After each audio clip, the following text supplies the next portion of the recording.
and the Wisconsin Central 7525. Folks, these are very distinctive locomotives because both of them are 20-cylinder locomotives. They were originally built as 3,600 horsepower engines. The 7525 was originally built for the Burlington Northern Railroad. And if you remember, I said that railroads would buy engines from other companies. And when the Burlington Northern was finished with it, the Wisconsin Central purchased the 7525.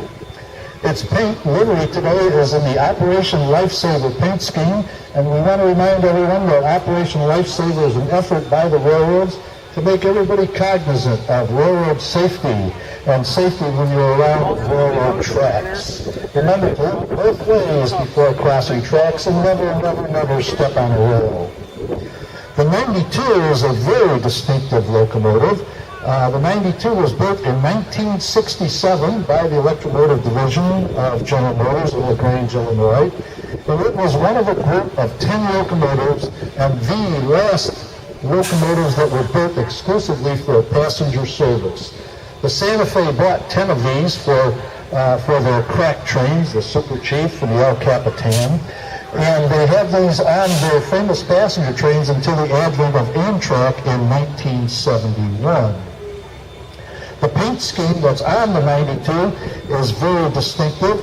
It was developed by an EMD designer in 1938 for the new orders of locomotives for the Santa Fe. It's called the rear bonnet paint scheme.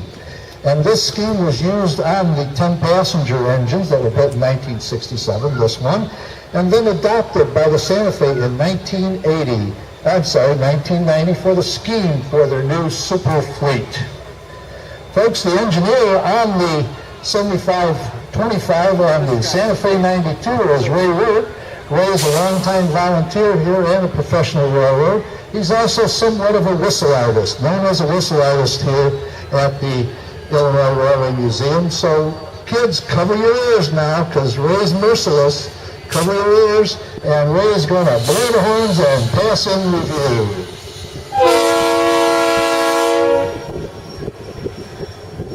The train that Ray is pulling today is an example of many of the freight cars in the Illinois Railway Museum collection. All of these cars are obsolete cars today.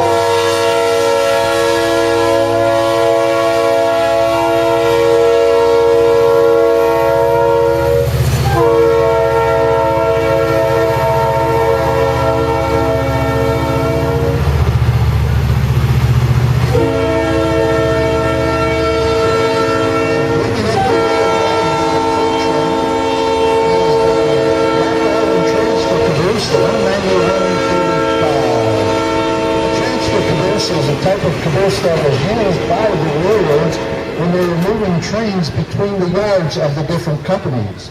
Now, why would you want to move a train between the yards of different companies?